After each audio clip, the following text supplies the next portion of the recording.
There's a red light says that you're ready to go. All right.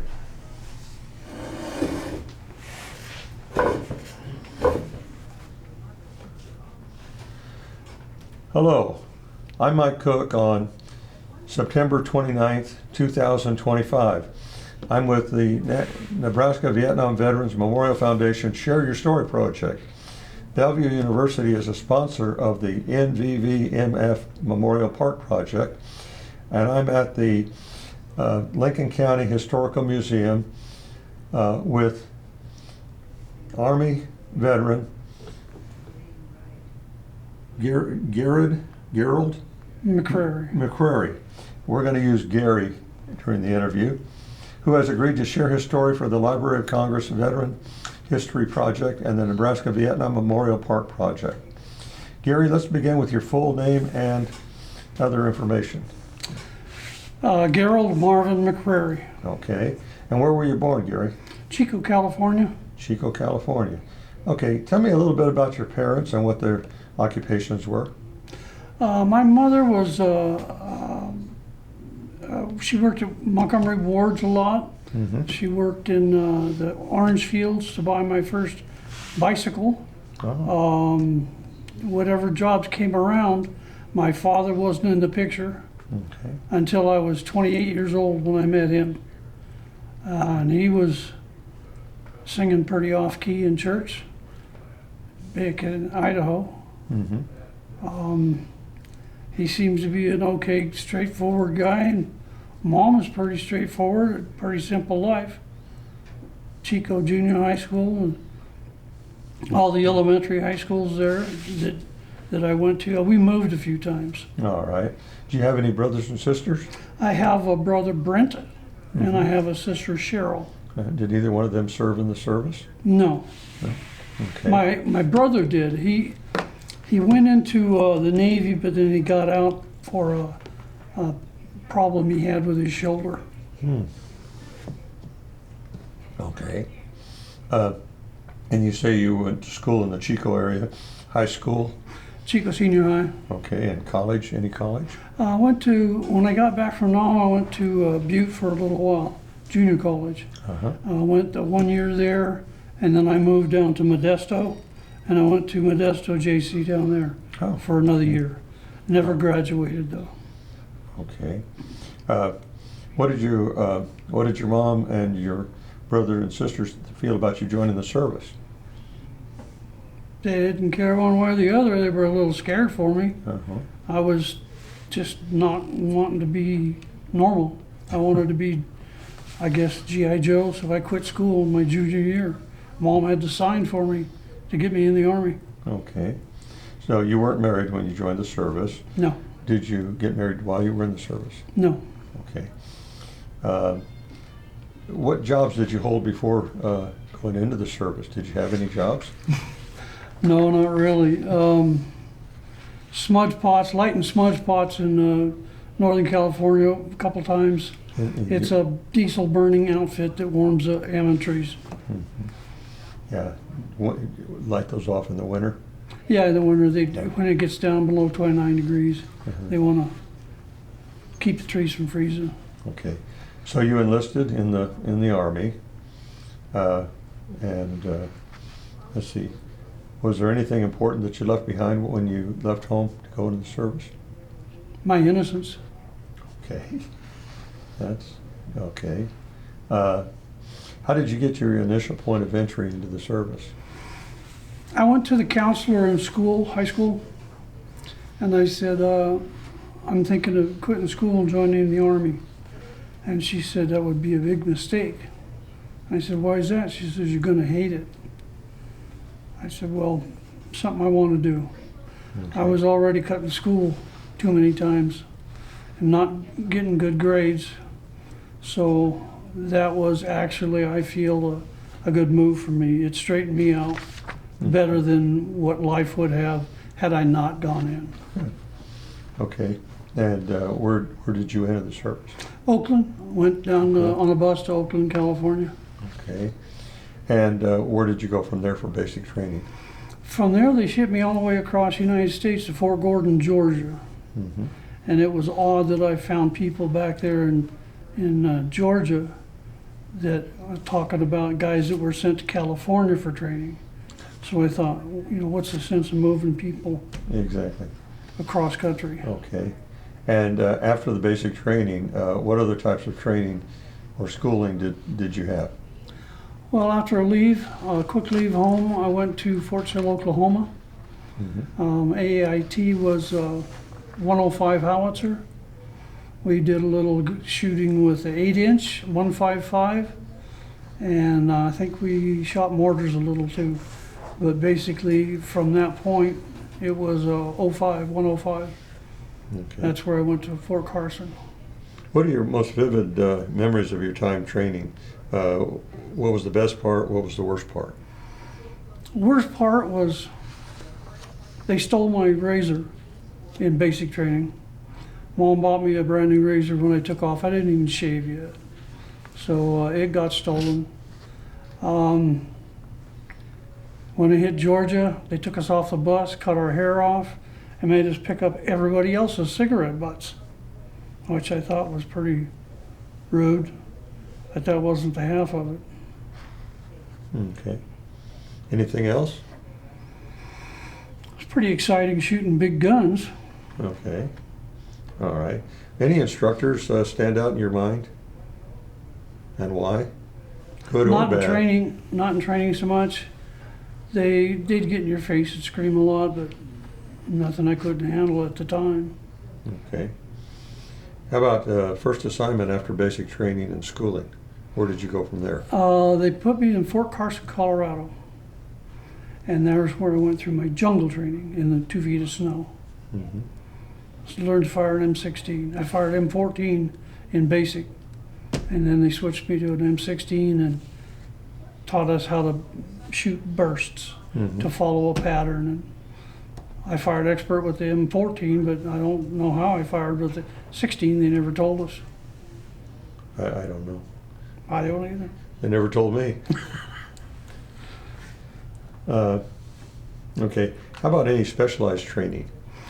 During the AIT in Fort Sill, Oklahoma, I went to a leadership preparation course for a while, and then they put me in a nuclear projectile assembly course where they were beginning to start to load artillery rounds with nuclear product.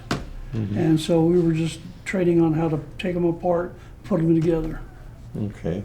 So you had training, specialized training in artillery, you had specialized training in small arms, various things like that, and jungle. Well, I wouldn't call it jungle training when you are freezing in snow. Well, yeah, that's probably true. Well, it was to teach you how to operate an M16. Okay. All right, what was the hardest part of the training?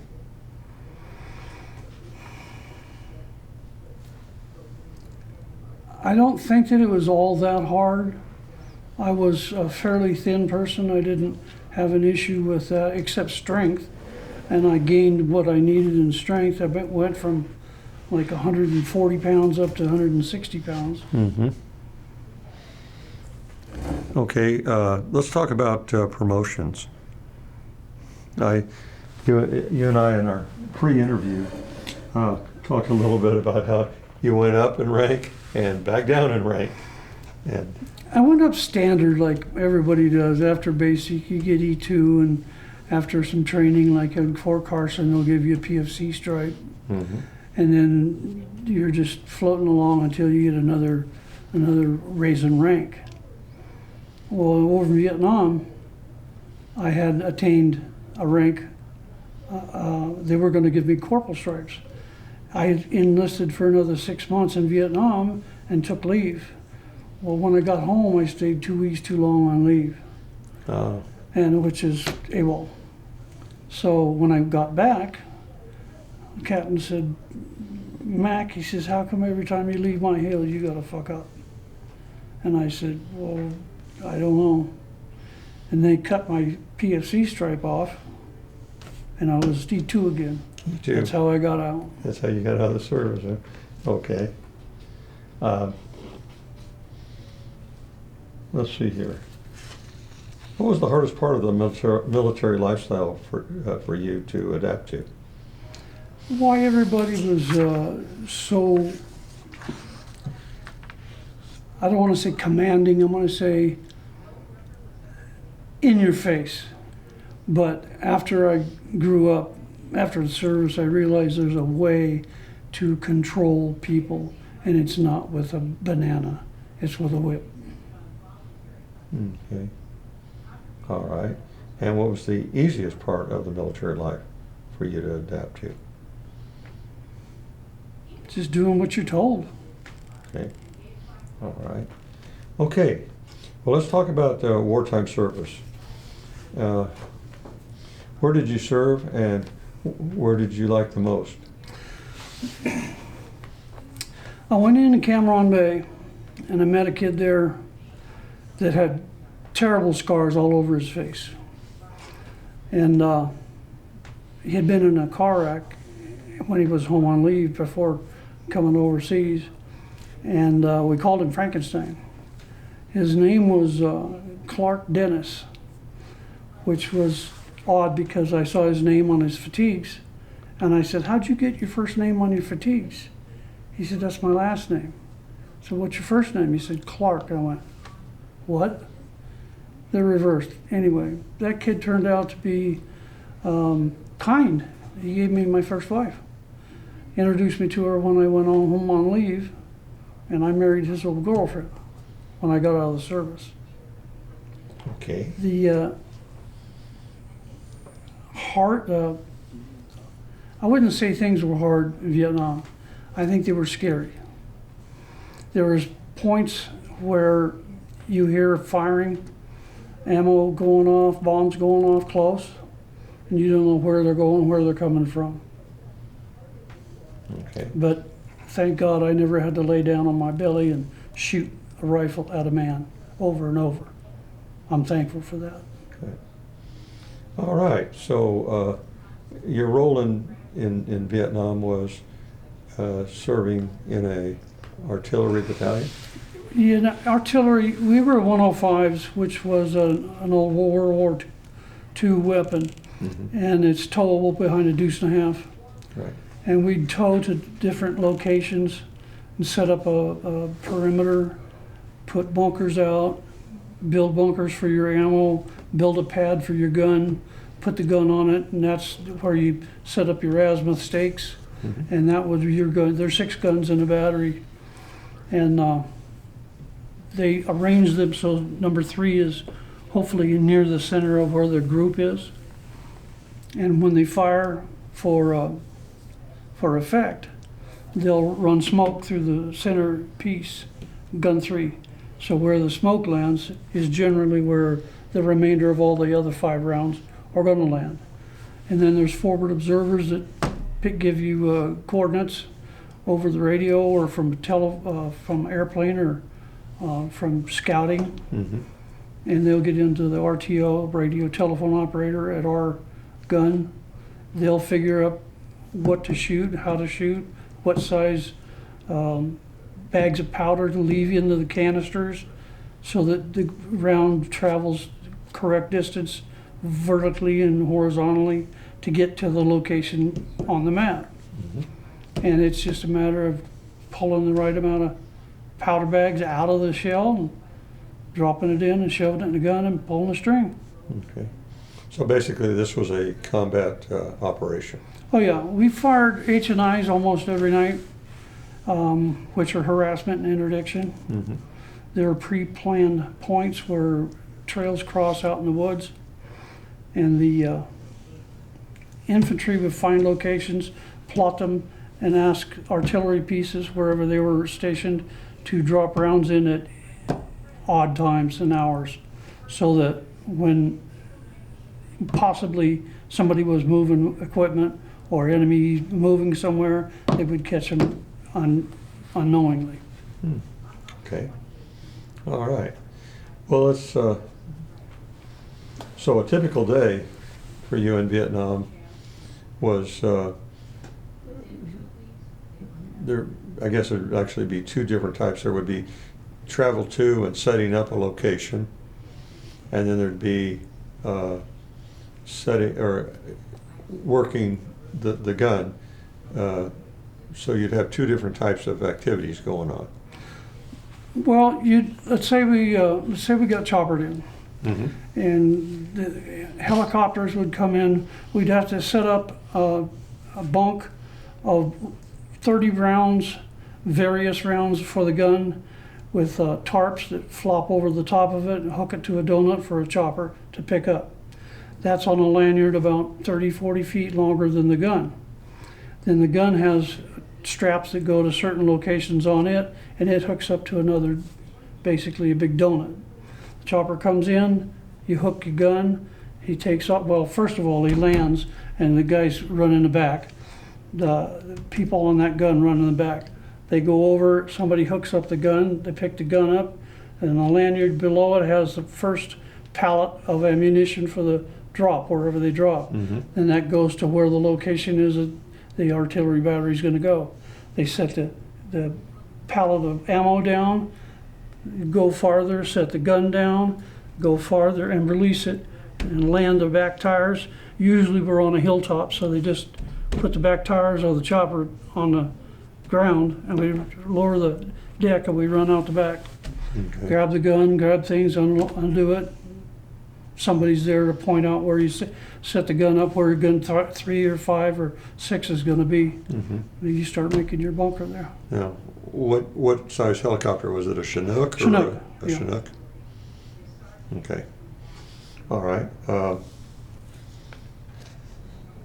Let's see here.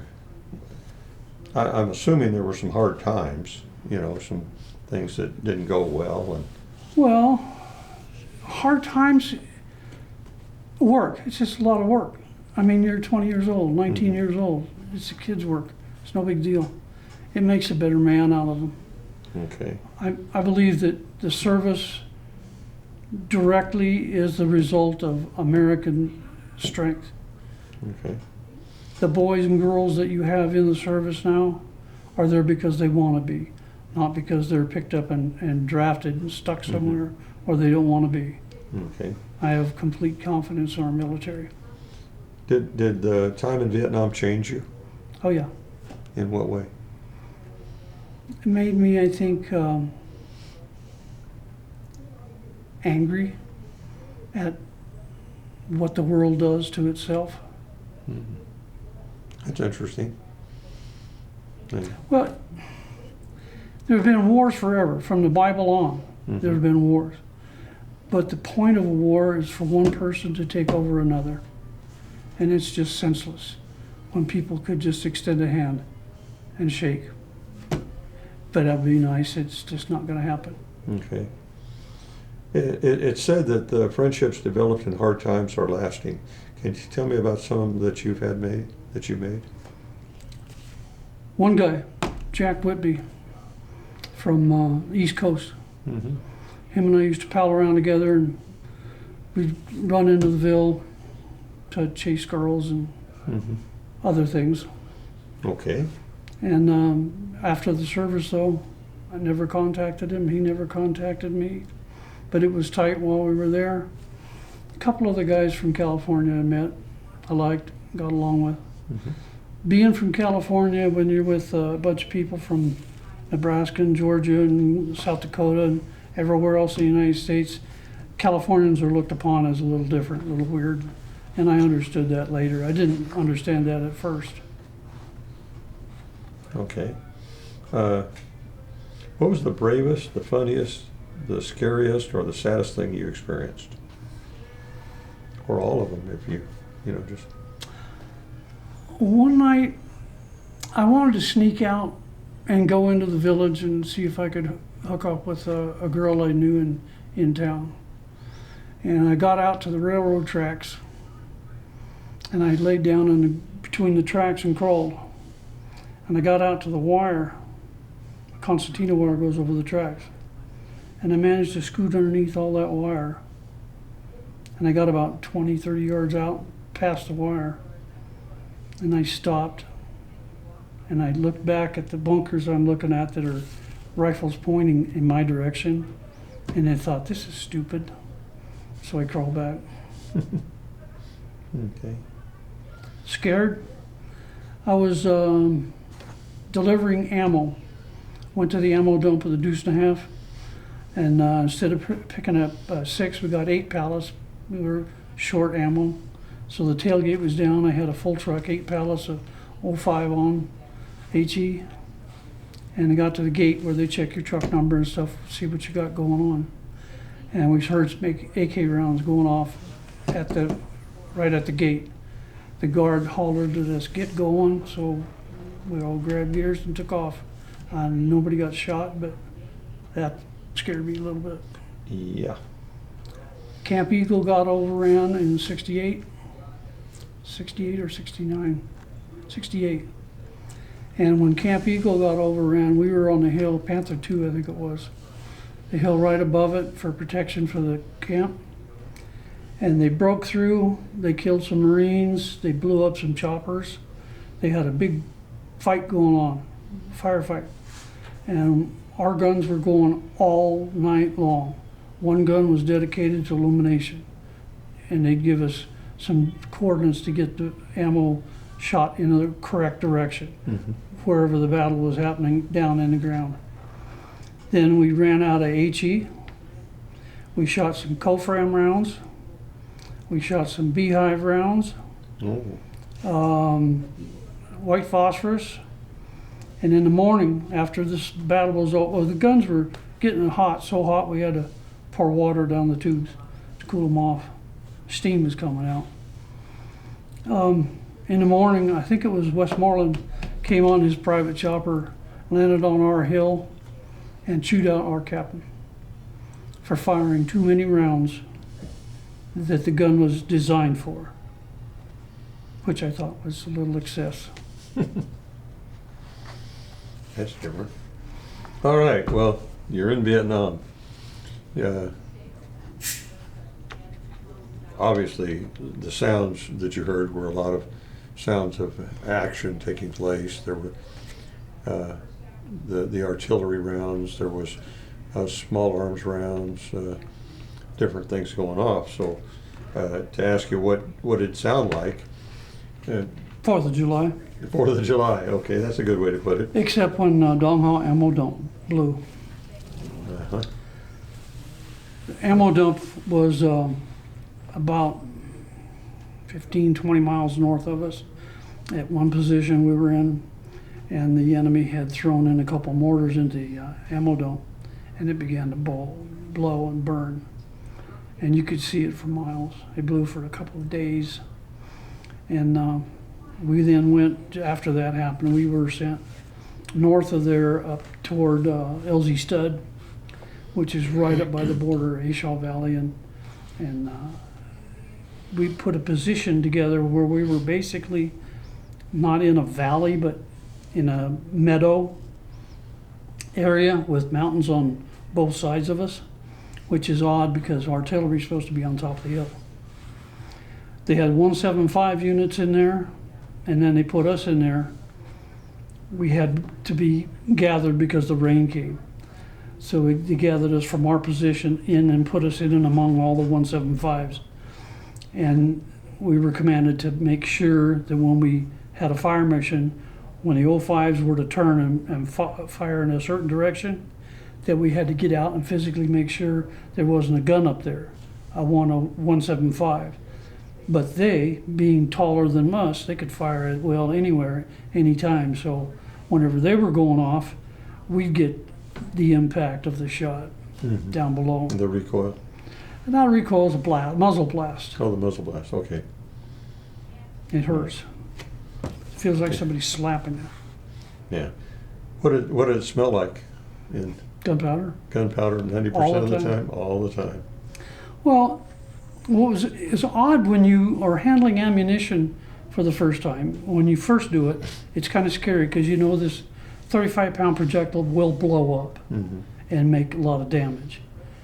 But when you learn that it's inanimate until it makes that spin revolution in the rifling of the barrel of the 105, right, that arms the PD fuse if it's a point detonating fuse. In the tip, it's got cams that open up, and then it's armed, but it won't hardly go off unless you really just beat it with a hammer, which I don't think anybody's going to do. Yeah. All right. Interesting. And you mentioned earlier that you had a friend that, but do you stay in touch with anyone that you knew then? No. No? Okay. What do you folks do for recreation when you were, if you had downtime? Well, once when you come back to the rear area, the chopper will come, bring mail out, and it'll take about 5 or 6 guys, one guy from each gun or one from mess hall or something, and they'll chopper them back, and they can go by to PX and buy stuff, and they can have some beer and get a haircut or pick up their mail or whatever they want to do back there, or watch a movie, which sounds weird, but they had a small screen down in a pit by the perimeter of the LZ, and you could sit down in the sand in a chair and watch a movie like a big TV, and have a few beers and relax and do much of nothing. Okay. Any particularly humorous or unusual events?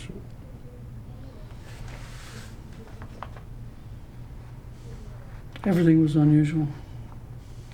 Okay. When you drive down the street in a deuce and a half with about 50, 60 other guys, and you're moving from position to position, and you look out at the people of Vietnam that are just living their life as usual, and you see girls pulling up their outfits and squatting to pee on the side of the road, it's a little strange. Yeah. Children come running up, and we were warned, don't let the kids get too close, they'll steal stuff. And one time I was driving my deuce to have, and a kid jumped up on the running boards and said something like, you buy this, you buy that, or something. And he reached in and grabbed my rifle, which was hooked on the turnbuckle on the window. He grabbed that rifle and almost got out the door with it. I grabbed it back, hollered at him, he jumped off. There are times when the guy's riding in the back of the truck on the ammo, all your gear when you're going from place to place. The guys would take the heat tabs from C-Rats, they'd light the heat tabs and throw them to the kids on the run behind the trucks. Sounds cruel, and it is, to a point, but they learn that you got to stay away from the GIs because they don't want you around them. And other times, kids would come around, and you could give them candy bars if you had them, or try to be nice to them, which is what most people try to do. But there's always that thought that you got to make sure you keep some of them away. Yeah. All right.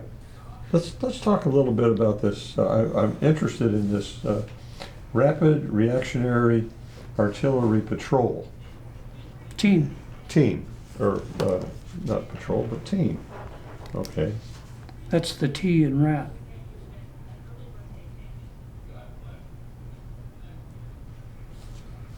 Okay. Well, tell me a little bit about that. Guard duty, protection for a convoy, guards for the convoy, were usually an infantry unit or some other unit besides us that would guard us going on Highway 1 or the roads we were taking to go wherever we had to go. And we were short manpower, I suppose, so our battery came up with the idea that we'll just convert a couple of Jeeps, put some M60 machine guns in them, and get a couple of kids to drive, and they'll take a lieutenant with them, and they'll lead and be in the center and pick up the rear of the convoy to keep people from bothering us or to protect in case somebody's shooting at us on the road. And they asked me if I would. And I kind of wondered why they did, because I was somewhat of a problem child. Okay. I got too many Article 15s. Okay. Yeah. All right. So we've come to the end of your service. You're getting out. And do you recall that day? And where were you? I was in the bunk area for guys de-roasting, getting out. And when I left in a plane to Guam. And when I hit Guam, I bought a bottle of champagne. And when I hit Fort Lewis, Washington, I went to the restaurant, popped the top of the champagne, sat there with a little glass and drank it. And my flight was to LA. So as I was getting up to leave, I had probably an inch or two of liquid left in the glass, and I was going to down it, but I grabbed it, my duffel, and headed for the flight out. And there was an Air Force security guard in the airport. He stopped me and asked me what I had. And I said, just champagne. I drank it, set the glass in the windowsill, and started off. He says, wait a minute, you're not going anywhere. Wrote me up. That's when I went back and got my stripe taken off. I stayed too long at home, 2 weeks extra on leave, so it was AWOL. Okay. But losing the stripes better than going to jail. Yeah. All right. So now you've left Vietnam, you've arrived back in the States, and so you're headed home. And give me an idea of how things went when you arrived home, your family, the community, how were you treated? I didn't get treated as bad as some. I heard stories, but I grew up in Northern California, farming community, much like it is here in Nebraska. The LA and San Francisco areas where the people are thick, they're different people. That's one reason I left California years ago. Okay. How did you readjust to civilian life? Go back to school, go to work? After I got back, I met up with a brother of the guy I told you was Frankenstein. Mm-hmm. His brother and I got a room together after my wife and I broke up. And I was going to college, and it was easy to do pretty much anything except the fear of noise, the shell shock, I guess you call it. Whenever loud noises, to this day, whenever loud noises go off, my immediate reaction is to clench fists and get ready for a fight. Not that I ever had to fight whenever I heard noises in Vietnam, but it's just that flight or fight routine that they talk about. Okay. That still to this day happens. All right. So you attribute that to a change because of service? Oh yeah. You get used to sitting with your back to a wall in a restaurant. You get used to moving your eyes around and looking at people wherever you're at in public. I don't like going to like concerts or big things. Maybe a play or a thing for Easter. Now when you go to like a high school and you see that, or like at my grandson's basketball games, I don't mind that, but big events where people are drinking and doing other stuff, I'd rather stay away. Okay. So my next question was, how did the service affect the way you relate to others? Is sort of apprehensions. Yeah. I wait to make judgment on somebody until I've physically spoken with them and given them the opportunity to speak and see how they interact with me. If they're going to be offensive or, I don't know, whatever they're going to be. You can find out in the first few words out of their mouth, if it's a stranger. All right. All right. Did you join any veterans organizations? No, I didn't. I went to Moose Lodge when I got back to Chico after I was in construction for a while. It was camaraderie, getting around a bunch of boys, and it was like a scouting camp. You all sit together and have a beer or a drink, and you play cards, and you get together once in a while, that kind of thing. But I didn't join the VFW, or I went to a lot of their dinners and dances, things like that, with my second wife. Her family was around the VA a lot. Mm-hmm. Okay. So no, you haven't ever attended any reunions of any of the service organizations or your unit from Vietnam? I wanted to find a Vietnam motorcycle club, Vietnam Vets Motorcycle Club. Mm-hmm. But when I started looking for it, I was like 55, 60 years old. So there's quite a few of them that were gone already. Now, just the ones that I see from Vietnam, we just meet, and wherever we're at, there's an eye bond that connects when I see another gentleman with a Vietnam hat on. And I always go up and shake his hand and say, welcome back. And generally we sit and talk for a few minutes. Where were you? What'd you do? Blah, blah, blah. Mm-hmm. Just to connect and say, been there, done that. I love you. Thank you. Great. All right. Well, let's reflect a little bit on some of this. You've mentioned that military service experience affected your life. Anything more on that?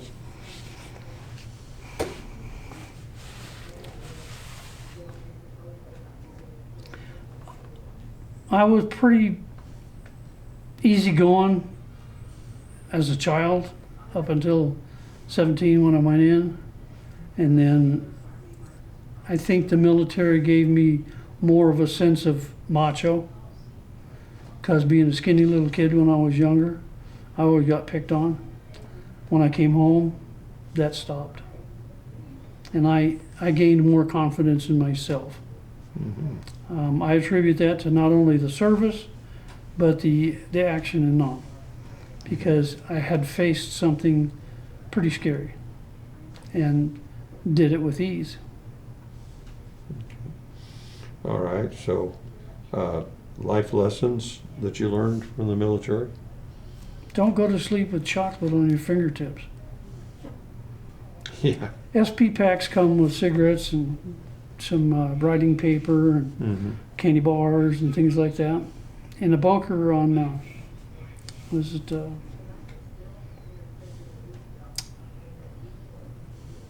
I can't remember the base, it's fire base. We had bunkers we were sitting in, and it had rained for like 28 days straight. We were eating green eggs, powdered eggs.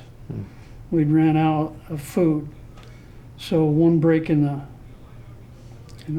weather, and you could see a line of Chinooks coming in with supplies.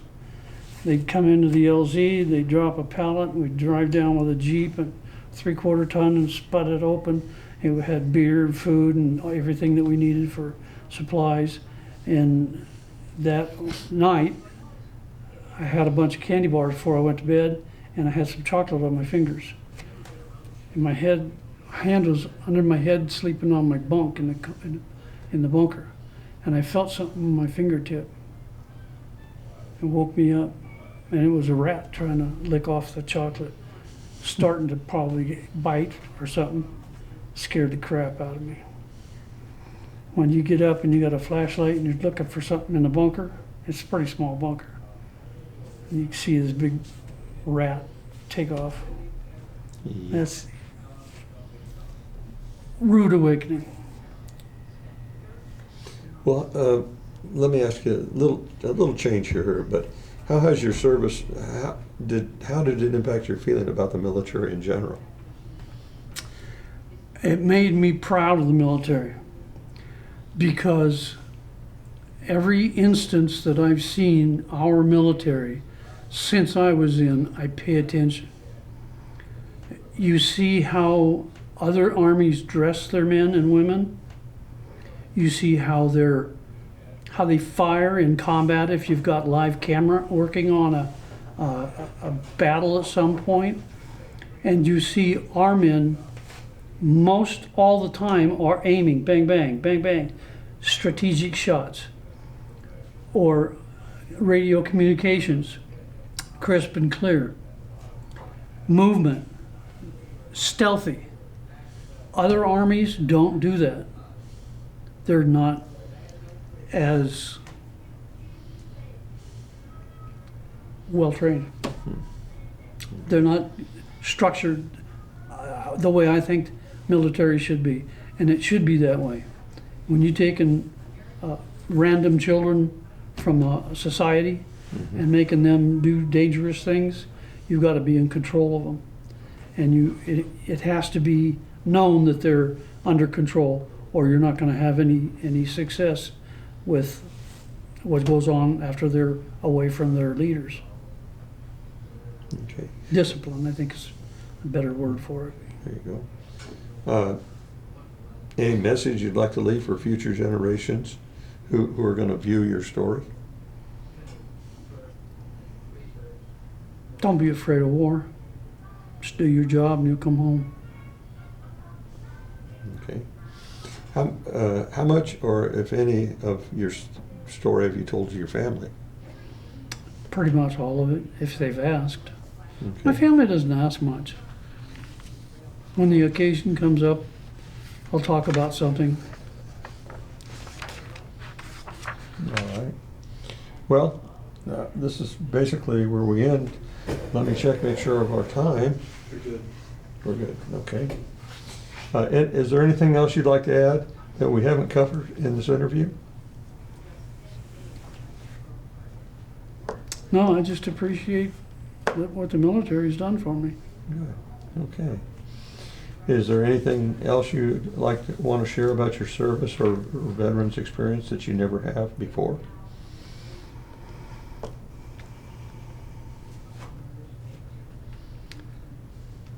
No, just thankful for all the men and women that I see that are veterans, whether they've served in combat or not. At least they've gone, like my children, my daughter and my son as a Marine.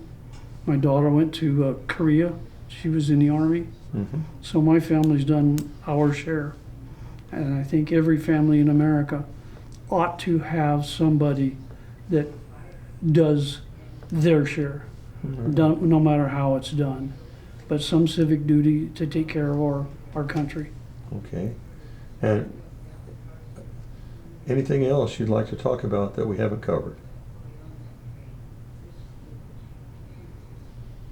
I don't think so. Okay. What do you wish more people knew about veterans? I wish more people knew that what they did in their combat situation is way more than they can imagine unless you're there. Like I said, it wasn't as bad for me because I wasn't infantry. But infantry boys, I can't imagine watching that much death. When Ho Chi Minh's birthday was 68 or 69, I think, we were on a hill and the infantry caught some Vietnamese. They brought 2 of them in dead, 2 of them alive. The one dead kid they brought in, they opened the back of the 3/4 ton up and there's a body laying in there. Grabbed him by his feet, yanked him out, hit the ground. And I'm on a hill on a gun battery. So I've never seen this before. And I looked at it and there's a huge hole right in his heart. And he was laying on his back. And they kicked him up onto his side and the blood started pouring out like it was coming out of a pitcher. Just tons of blood inside, tore him up. That's the first time I'd seen a nice, close, dead body. That was pretty scary. Then the other one that was alive, they brought him out, yanked him around pretty good, and told him, happy birthday, Ho Chi Minh. I don't know if he understood or not, but I saw then how they treat the enemy. Not bad, but rough. And the kid looked like he was 12. That's true. All right. Well, Gary, again, I want to thank you for taking the time to talk with us, and also thank you for your service. And been very interesting talking to you. And with that, I think we'll turn off the tape and call it a day. Thank you. Okay. Any guesses how long? Pardon me?